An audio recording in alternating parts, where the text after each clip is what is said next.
Join us for an enlightening session of Taming monsters with dragons, or how to build digital teams the right way, where Robert Kraban and István Rath guide us through the evolution of system engineering. They will address the challenges posed by the complexity of modern systems across critical sectors and the shift towards distributed teamwork that complicates collaboration. First up is Robert Kraban. Okay, hello everyone, I'm Robert. And I'm gonna talk to you for the next 19 minutes and 30 seconds.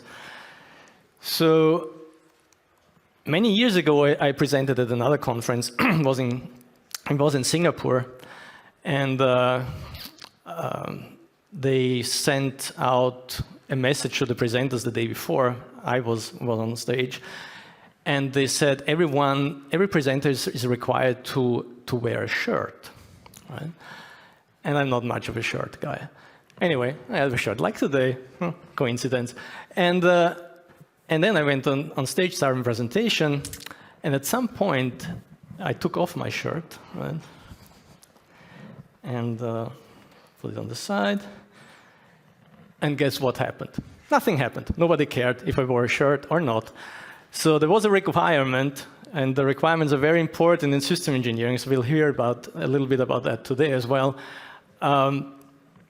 But it's important that someone verifies and qualifies that requirement from the very beginning towards the end, right? So the conference, in the end, like today, I guess, but there was no such requirement, so we're fine. The presentation is called Taming Monsters with Dragons, or How to Build the Digital Twins the Right Way. Who knows what a digital twin is? Cannot see anything. You think you know, huh? Yeah, let's see if that's true. Okay, so I'm going to talk a bit. So I worked the last 10 years at the Jet Propulsion Lab in California. So I just flew in for you here today. No, that's a lie. And so and there's a lot of system engineering going on at JPL. So there's one division which is around 1,000 people, right? And the definition that we have, or JPL has, is that system engineers guide the concurrent collaborative design of complex technical systems, right? That's kind of the headline, what a system engineer is doing, right? And that basically consists of three things, right? Leadership, right? And I think there is where the Americans are far ahead of us Europeans, right? Because we have what I see here coming back after this 10 years, a big lack of people do something about that. In particular, the ladies, right? I heard someone told me there are 14% of women in STEM, but here, ladies, make some noise for a second. Where are the ladies here? Hello? Okay, you have to become much more. Huh? You cannot leave the field to the guys. That's just not a possibility, right? I had on my team at JPL, I had 80% women. The best. And leadership. The second part is the architecture and design of cyber-physical systems, right? Because everything nowadays is kind of software defined, be it cars, mobile phone, or spacecraft. And then we have to manage that complexity, right? Sounds very simple. And actually, if you look at, so that's from one standard, what the systems development process could look like. I will not go into details, but basically, you develop some requirements, you do some design of architecture, you evaluate the architecture and design, you synthesize, and you do loop a little bit around, and then there you go, you have your system. If it was only so easy, but it's not. And why is that not? Because usually there's a lot of people involved, right? So that's the team of Perseverance. So that's the rover that is currently, the last rover that is driving around on Mars, right? And lots of people work on the project, right? And unfortunately, nowadays still a lot of system engineering is done with Excel. Not good. So, and on top of that, not only is it on Excel, but with PowerPoint and sending emails around with PowerPoints and Excel, right? And then at some point you have a huge mess. And then only with heroic effort you can do something like that, right? You can actually land on Mars, right? Or fly on Mars, right? So how? And that is very, very challenging, right? You can imagine these are complex missions on another planet. And so how do we get from that to that, right? So there's a huge gap, right? So what we're trying to do is to bridge that gap, right, as engineers. So what is the problem of engineering today, mostly of system engineering, right? There's a very bad ratio of real engineering, right, and basically what the janitor does, the overhead, right? So you have to over and over again enter the same data in different places. You have to find the right version of the data, right? And you have to constantly look for it, right? Where is the right thing? Who is owning it? I don't want to re-enter it every day, right? So those are the kind of three elements that makes it very, very challenging today, right? On top of that, we have all those that increasing complexity, particularly of spacecraft, but any kind of system nowadays, right? There's more functions, there's more hardware, there's more software, and even more software, right? Why is there so much software nowadays? Right? And what you observe is that silos occur, right? There's different kind of silos across disciplines, across products, in the same project, between teams, and so on, right?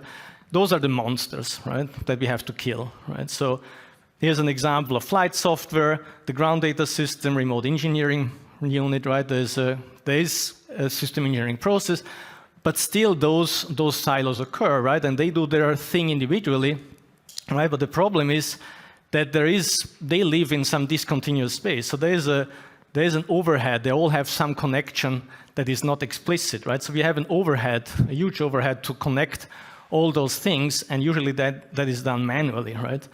But we have to break up these silos to get a consistent system and not to have all this confusion during the engineering and system development process, right? Those are disconnected, and a lot of pain comes because Excel is so easy to use, right? That's really the bottom line, basically.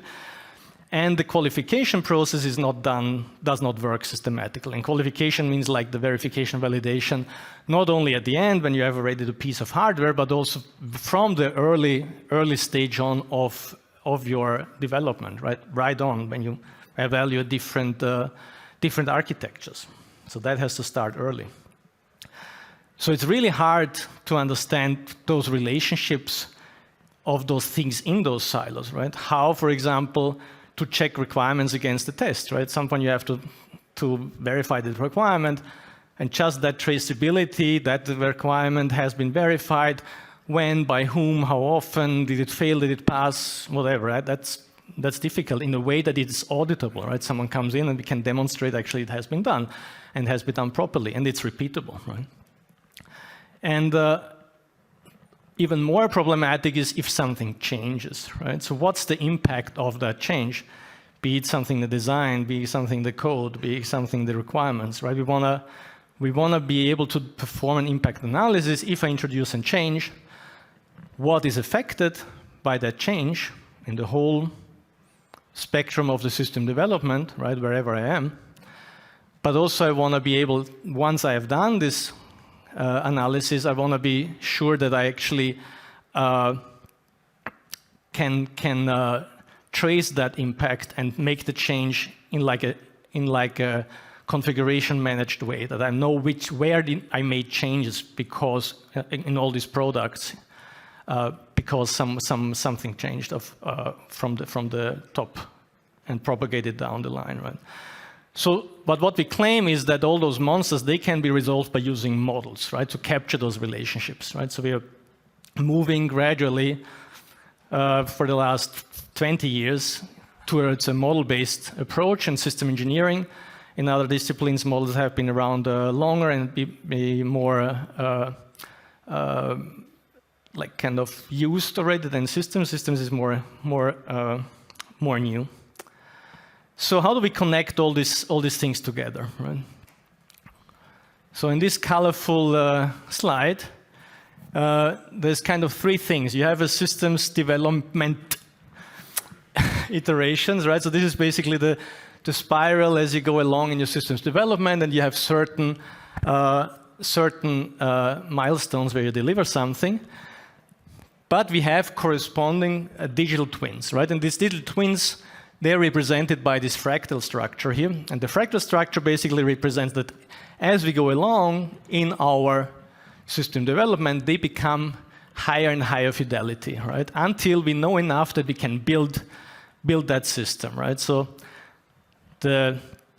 we progress towards that implementation from the early start on, from the early phase of the development, towards we have enough information that we can build this system. So the qualification of that, and they are all tied together. You see this red thread here, right? So you can only move from one version of a digital twin to the next one, the first one, the previous one is qualified, right?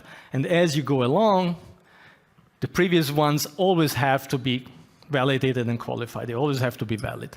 That's the vision, right? So we want to have this red thread through the whole systems development life cycle, right? And this is what we call dragon.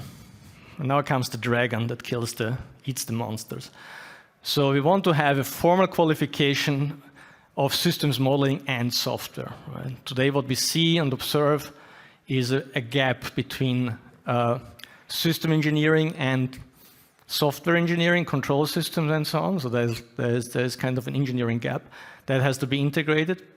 But we want to formally qualify our system along the life cycle, right? We want to have a repeatable, executable representation of the system, starting very early on in some very abstract terms and becoming more and more concrete and with higher fidelity as we go along, right? Different levels of fidelity. We want to have an explicit qualification record, right? We kind of come in at every point in time and say, okay, this is how we qualified up to now our system, right? With analysis, with tests, and we have traceable across all the artifacts. And we have the relationships between those representations. And that results in a systematic process for developing our system. Right? So as we go along, we need different engineering environments, as we call it. So that's all the collection of engineering applications and services to support requirements development, to perform architecture and design, to develop your code and your hardware, whatever, right? So the engineering environment will change. Different parts of the engineering environment will be used along that life cycle, right? But they all will be valid along that time, right? So that's what you kind of see here. There's somewhat indicated different versions of the engineering environment that support different versions of those pipelines, digital twin pipelines. So here's an example for those, that I found actually recently. AUTOSAR is a standard for automotive, and there is in the standard there is this text fragment here that describes how some frontlight manager should work. The details are not important really, but there's a lot of shell statements. It's all text, right? So those are textual requirements. And then I made the effort to transform it into some model, right, which is a state machine model on the left side or the right side, on the other side. And by doing that, I already found a bunch of problems in the text, inconsistencies, gaps, and whatsoever, right? So how do you want to do that with the text, right? So that's one of our problems that we want to resolve, right? So a lot of ambiguity, implicit connections comes because we write some text description of our system, what it should do, or even worse, how it should behave, how we design it, right? But it's really hard to validate, right? I cannot simulate or execute or analyze that easily, if at all, but I can do it with that, right? Another example is a project I worked on. So I worked a long time on the biggest telescopes developing control systems. Very large telescope, extreme large telescope. They're all large in some sense. There was also overwhelmingly large telescope in between. So there we took on the 30-meter telescope, we took an approach that was also model-driven on the system side. And I just ran quickly through that. But basically what you see here is a kind of the impact. We would change some requirement, right, for a certain engineering scenario, how long it might take, and that propagates like to an update cycle of the requirements. We would perform an analysis of our logical design that includes behavior. There's a lot of timing requirements, how long it would take, for example, to get a star into the field of view. Right, we'll evaluate that, and we would automatically get some result that says, do we satisfy still this requirement with our as-designed system? And then we would do the same for the physical design, right? Which analyzes different parts, and in the end we will produce engineering documents automatically, right? So the whole life cycle is model driven, right? And the engineering documents that come out, be it in interface control documents, requirements documents, design descriptions, whatever have you, would be backed up by a model, right? And we would have the traceability along those lines. Here's another example that kind of matches and mixes like a system model that you see in some textual format, where you would describe like some basic architecture of your rover, for example. Then you would move into the multiphysics domain. In this case, it's a Modelica model. You should look at that as well. And then you would have some engineering document. In this case, it would be on a wiki like Confluence, right? You would generate it there, where people can look at it, right? And over time, we would increase the fidelity of those models depending of what we want to analyze and what we want to capture, right? That's very important always, the scope of the modeling effort. We would be able to perform some quantitative analysis, right? We would have some baseline analysis, we would add new components in, we would swap some components, right? And every time we do that, we would perform an analysis to see if our constraints are still met that we have, right? And that's a model, that's like 30 lines in Modelica to have a multi-physics simulation, co-simulation of the rover, right? So very, very simple. And you can do all kinds of sophisticated simulations, right? So like surface models that you would import where the rover runs over some rock, right? Or the helicopter flies over the rover, right? So you can capture all that. And on this very colorful slide, this is kind of what all that backs up. Is the OpenMBE is one, you can look it up, openmbe.org is an open source community for model-based engineering environments. And we have, and I'm a co-founder of that, and we have developed something that is the Dragon, called the Dragon architecture, right? It's this, and what you see is a kind of a notional flow of a number of applications and services that are not representative in any way, right? But they just produce certain artifacts like requirements, design documents, executable models that you analyze, you produce some code, you perform some analysis, you produce your documents and so on, and you have some repository with what we call a formal change packets management. And then you have a global traceability across all these things. So we know when we change something, how those artifacts that we produce along the life cycle, how they are interrelated, right? We make all these relations explicit instead of being implicit and hidden in some documents. So in conclusion, what do we want to achieve, right? We want to, and this is important, traditionally the system engineering is driven very, very much, the engineering is happening through writing documents, right? So to understand the design, whatever, you have to read a stack of documents, and they're probably inconsistent and incomplete and hard to analyze. We want to shift with model-based system engineering from that document-driven, and it's not even document-driven, it's engineering through documents, it's even worse. Shift it to languages, formal languages, right? And automation, right? So all this, that's why it's called digital twin pipelines, right? Every time in this Dragon architecture, we have some requirement that flows down into architecture design through all these applications and services, and that's the pipeline, right? And they are at different levels of fidelity, right? So we want to emphasize that automation. A lot of things happen manually today. We want to automate all these things as much as possible, right? We want to have a systematic qualification and an audit trail, right? So we can demonstrate that we actually did that. We want to close the gap between engineering documents and the models, which is there. We want to break up those silos with digital twin pipelines. And we want to have everything based on standards and as a commodity, right? Here we go, 000, just in time. Thank you very much for your attention.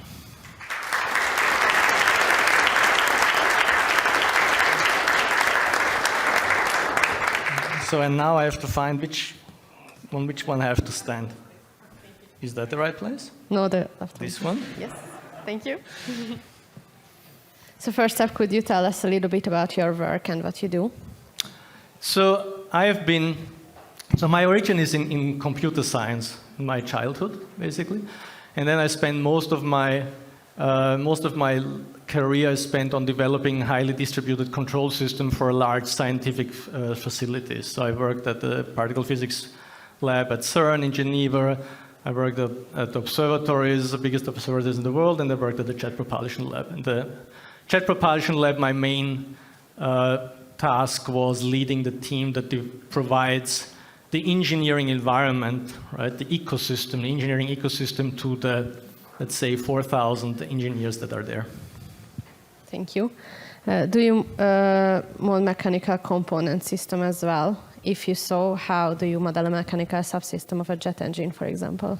Can you repeat that a little bit slower? Sorry. So do you model mechanical components and systems as well? Yeah, so that has been a debate for many years, right? Because traditionally, mechanical engineers have had already models for a long time, right? And there's still this kind of thing, okay, we have to make our CAD model, our MCAD models. Why do we need a system model? No? So there's this kind of fight that mechanical engineers think, we don't need system models, right? But that is a mistake. So they have to be integrated. So the thing is that at the system level, we have to have defined architecture and look at different architectural solutions. There's a whole architectural solution space that we have to explore. That has to be integrated and flow down into the detailed mechanical design in the end, right? But with the complexity of the systems that we have, we need both, right? Originally, everything was very mechanical, but with the huge, let's say, emphasis or growth of software in whatever you look at, right? So every one of you learn Python is my recommendation. Well, if you don't know yet, take a class. Every engineer should know Python, in my opinion. But that's the thing. They have to be integrated, and they have to coexist and work together. Thank you. And what aspects of documentation do you think are the most important? That's a very interesting question. So the documentation in the sense traditionally is that you have a text document, right? So, and that goes across from requirements to design, whatever, right? What we want to have is that will not go away, right? So I was running around 20 years ago giving talks, the documents will disappear. They won't, right? As much as Excel will never disappear. So we just have to embrace that. If you cannot fight it, you have to embrace it. And how we embrace it is that we build models and generate the documentation out of it. They just become views of our engineering artifact, right? Nowadays, most of the problem is that we don't have an explicit, at system level, not an explicit engineering artifact, which is the documentation of what you're going to build, right? The textual description of that is some view of that where you explain how that thing works, right? But the main document for me is the model, the engineering model. Thank you. And what do you think is holding back the widespread adoption of MBSE? I think it's a couple of dimensions. I think definitely is a cultural thing, right? You have generations of system engineers that just used to do things in a certain way, and to move them to do something else is very difficult, right? So counting on you, guys and girls, to change that. And I think it's partially also a tooling question, right? And kind of giving there's a lot of pressure, in particular in industry, to do things very fast, right? And then you pay usually later for that. So this is always, people are very, it's like the story, I give you 50 euros now or 100 in 7 days. Most people will choose the 50, right? And here is the same, right? There's just, people are very short-sighted, in particular in some management floors, that the cost that you save now will be much higher later on. So it's a mix of different things. Thank you very much for your answers and presentations. Let us continue the topic with Dr. Ráth István. Okay. Bye.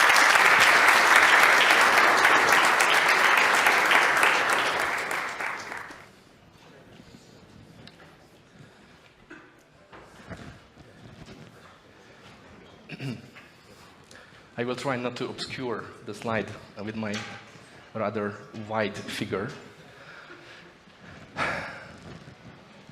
So, thank you very much. It's a pleasure and an honor for me to stand here in front of you today to present at the university where my career has started, and of course it's a special honor to be presenting together with my friend and colleague Robert. And in my talk, I'm going to be giving you the second piece of this very interesting puzzle, how to build digital twins the right way. And by the way, just a starting question, having listened to Robert's presentation, I wonder who among the audience would think that tiny little piece of all the software that is used by our friends in California to make a helicopter fly on Mars is made right here in Budapest, in Hungary. Hands up. Who would think that? So, in this presentation, I will show you how that is actually the truth, that is made, at least partly, here in Budapest, in Hungary. So, before I get to that, let me just start with a very brief introduction. I am István Ráth, I'm the CEO of Inquiry, and Inquiry is actually a university spin-off from this very university. We started about 11 years ago, and the mission of the company is to help engineers, be it mechanical engineers, electrical engineers, software engineers, systems engineers, have an easier way of getting their job done faster and more efficiently. So we focus on engineering tools, and we work in several industries like automotive, aerospace, biomedical, many others. And what we really want to achieve with all of our research and development work is really to make sure that engineering work gets done better and more efficiently. So over these 11 years, we've been fortunate enough to work all over the world with many companies from the US, Canada, Europe, Asia, you name it. And in particular, we've been doing a lot of work in the aerospace and defense industry. And of course, you can see on the slide here that one of our headline customers or major clients has been for more than 5 years now the Jet Propulsion Laboratory over in Pasadena, California, from where Robert is also from. So this is going to be actually the focus of my presentation for today. So, as Robert has explained to you, he's been working with a special division inside this organization called Computer Engineering, Aided Engineering, or CAE division. And these people are actually a group of experts who are focusing on providing software ecosystems for many different kinds of engineers who work in that organization, like mechatronical, electrical engineers, system designers, and many others. So lots of people inside the Jet Propulsion Laboratory depend on using the ecosystems and the platforms that this division is maintaining to get their day-to-day work done. And so you may remember Robert's slide on the Dragon architecture, which is quite a high-level overview of how this software ecosystem looks like internally. And if you pay very close attention to that slide, it's a little bit hard to see on the screen, unfortunately. There is a box with a label Inquiry inside. So that's actually the piece that I'm going to be talking about today that is made here in Budapest and they use to make things fly. So what is Inquiry? What is our vision? Inquiry, what we created over the last 10 years, is a new platform for digital engineering automation. So this is the key enabler to help engineers get their work done faster and more efficiently. There are three main ingredients to our vision from a technological point of view. We do quality assurance solutions, what we call automated quality gates, to detect and remove errors from engineering work. We also do so-called handover automation components, which automate a lot of the manual work that Robert was talking about before, involved in using the combination of tools together, so moving information from Excel to an architecture design tool or back and forth. And finally, we also built very important foundational technology, actually originally back at the university, that we call the digital thread analytics engine that can help us work together with a lot of different tool ecosystems that are actually in place in the architecture at organizations like the Jet Propulsion Laboratory. If you remember Robert's slides, he has been giving us a very thorough overview on the overall high-level picture of the workflow that they follow when they design a product, such as the Ingenuity helicopter or the Perseverance rover. And in the middle, he has focused on the architecture design and the quantitative analysis part. And in fact, our products related to the quality assurance field are very much focused on exactly this area. So in order to understand how this works, let's take a step back and understand a little bit the context, So first of all, Robert has mentioned the field of model-based systems engineering. This is in fact a very important discipline. Originally, or historically, it actually originates from NASA. From back in the 60s, systems engineering was developed originally as part of the Apollo program. And over the decades that have gone by since then, this has gradually evolved into a discipline that is supported by more and more digital tools nowadays. So as Robert has said, now what we are witnessing in the industry is kind of a paradigm shift from this traditional method of systems engineering towards using formal languages, automation solutions, requirements capture, architecture design, and all the rest. Usually, the central notion that you have to understand when you talk about MBSE is a systems modeling language, which is used to capture the design. And sometimes it's also used in combination with other software engineering-related methods as well. Just to give you a very brief glimpse into this world, I included a couple of screenshots from some of the most popular MBSE tools that are on the market today.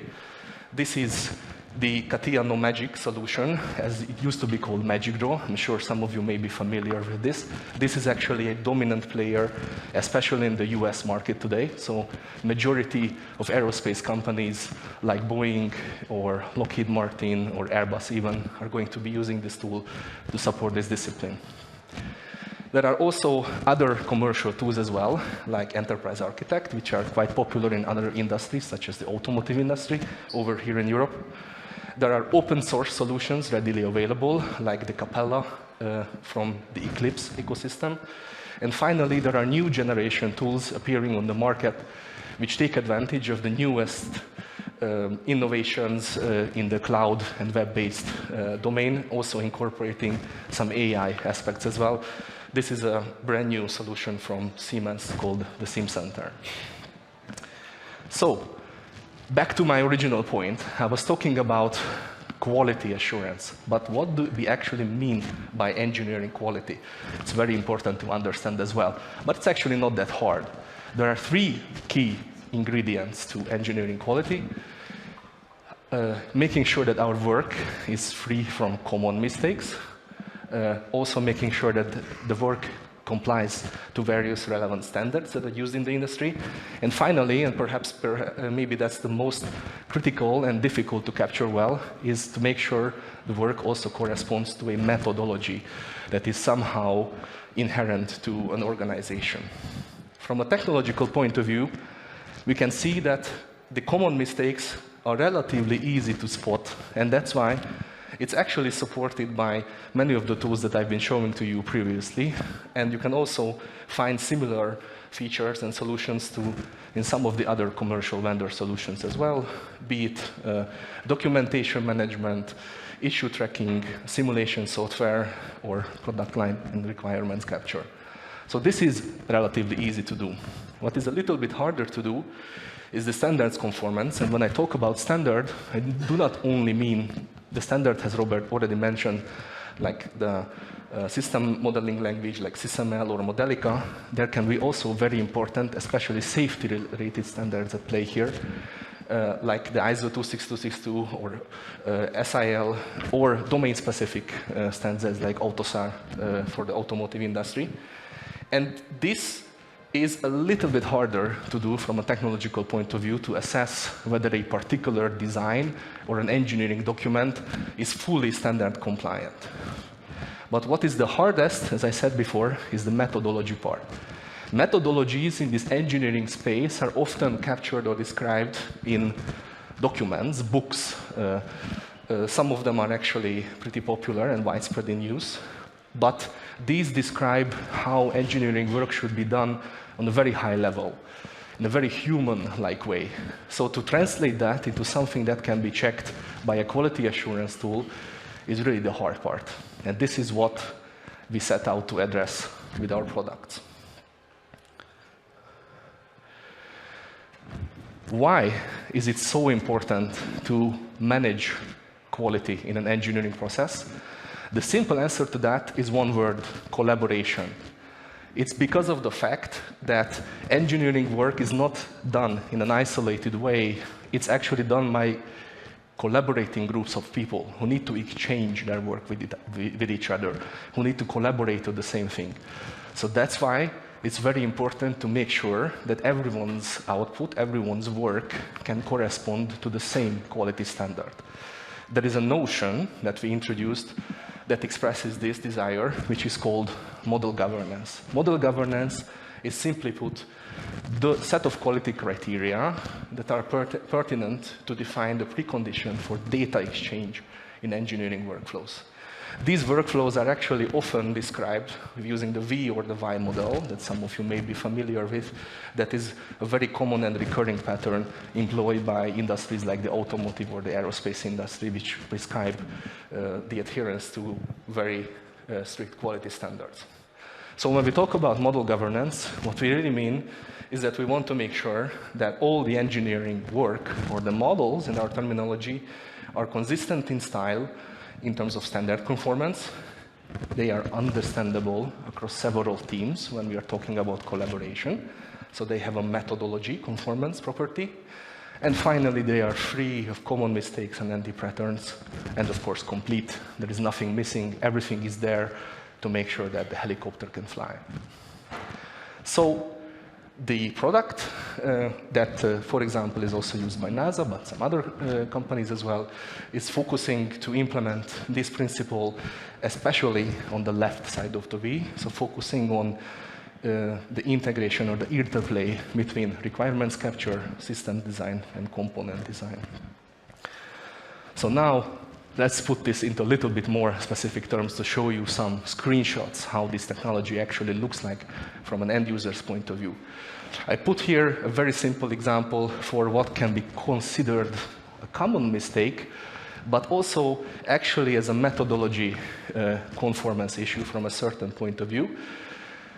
This is how a quality gate or a quality assurance can actually look like when it's running inside an architecture design framework or platform like the Enterprise Architect from Spark Systems. This is a very simple digital twin for that matter. It's actually a model that describes behavior in terms of a state chart or an activity diagram.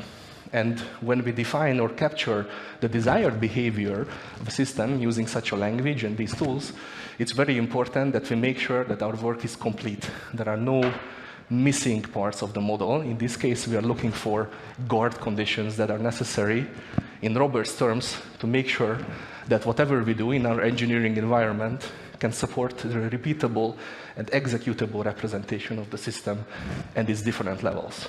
So we need to find such mistakes in the engineering model to make sure that our work is free of basic mistakes And it can also make sure that it adheres to methodologies that describe that this should not happen in our real world. Here on the bottom of the slide, you can see a pointer to that particular methodology, which is actually at play here. So when we finally put this into an actual deployment, like the one at the Jet Propulsion Laboratory, the architecture that we end up with looks something like this. This is actually an instance of that engineering environment that Robert was talking about. Here we have a combination of engineering tools like Jira, Teamwork Cloud, OpenMBE, JAMA, and Modellon. These are all off-the-shelf components. They are all connected together technologically by an integration bus, which is provided by OpenMBE. That's a digital thread platform or a tool integration platform. And our quality assurance product, Quality Validator, plugs into such a platform, and it can automate the quality assurance process by automatically running these quality-related checks whenever an engineer changes something in their work. Whenever a new version of an engineering model or a document is committed to the repository, it works very similarly to quality assurance products that you are all familiar with from the software engineering world, basically very analogous to a source code checker, but this one doesn't look at source code, it looks at the model, it looks at the digital twin specification, so to say. It can produce a report that will give you an overall indication as to what are the problems which are in the project, and of course it can also compute an overall quality metric that will be very useful by a manager or a stakeholder in the organization to assess whether there is a problem that needs to be assessed. These things are very, very important because when we are talking about a project like the Perseverance or Ingenuity or some others, it's very important to identify and catch such design mistakes as early as possible. Why? Because if we don't do that, and if we only rely on a field testing, or worse yet, actual deployment over in space, and there is a mistake that will surface, it's very, very hard and expensive to fix. In the case of NASA, it's extreme. You cannot really debug a rover on Mars, or it's very hard to do. But in industries like automotive or aerospace, it's also very, very expensive. Think of, for example, the troubles that Boeing is going through in recent days. This is just the most simple incarnation of such a tool or such a technology. There are much more advanced and sophisticated environments which engineers interact with such digital twin pipelines. For example, the Jupyter framework. Who here is familiar with Jupyter? Who has seen Jupyter notebooks? That's actually a very, very useful skill, and Python in general, if you want to work at a place like NASA. So I recommend everyone to learn Jupyter and Python. And finally, as a closing thought, for those of you who have an inclination to do some research or are interested in R&D work, we do not only have an industrial collaboration, but also very strong ties to the academic world still, since we come from this university. In particularly, I would like to mention our collaboration with the Critical Systems Research Group in this faculty. Over the last 3 years, we've been working at industrializing their model checking technology as a collaboration between academia, practitioners, and commercial vendors.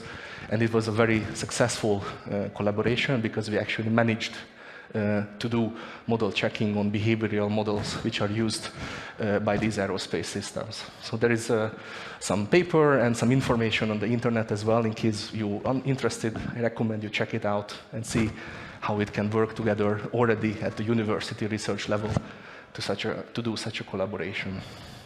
This is in fact very closely related also to the safety analysis use case that Robert has mentioned in this presentation before. It's basically the same idea implemented with real technology.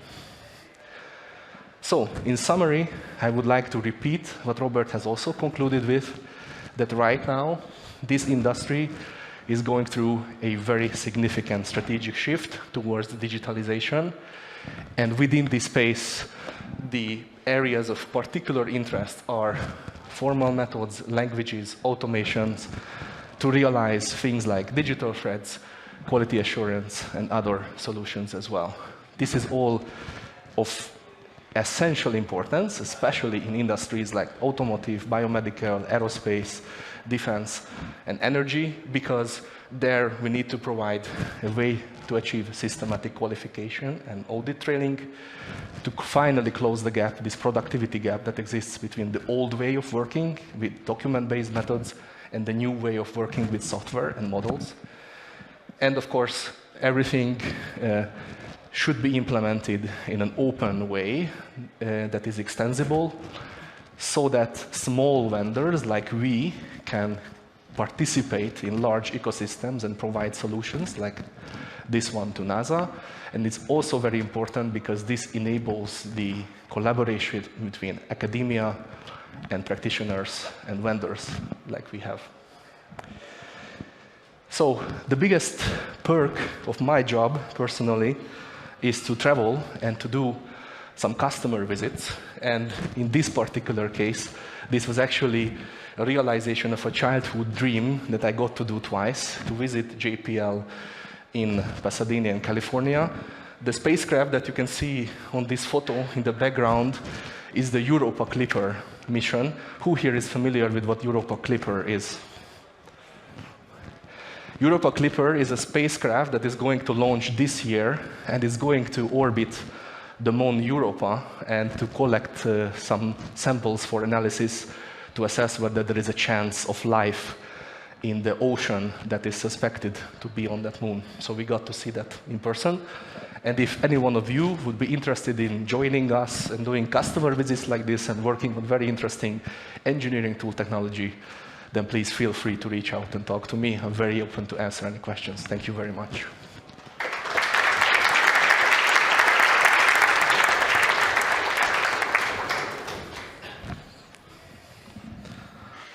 Thank you so much.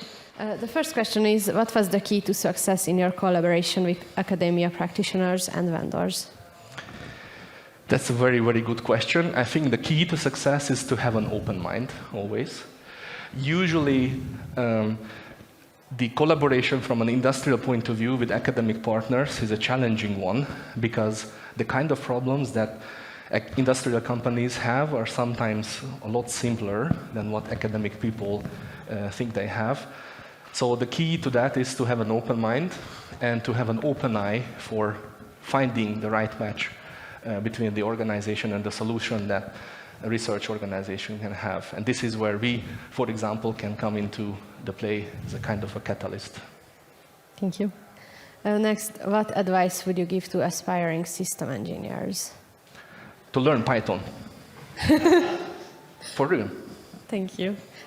Next is, do you think SysML v2 will speed up the paradigm shift to MBSE? I hope so. SysML v2, for those of you who don't know, is a new generation of the systems modeling language, this international standard, which has been elaborated over the last 5 years and released just now. And there is a big hope in the industry that this will accelerate this commoditization process that Robert and I have been talking about, because it liberates these ecosystems from the hold of strong commercial and big vendors. Thank you so much. Okay, thanks again.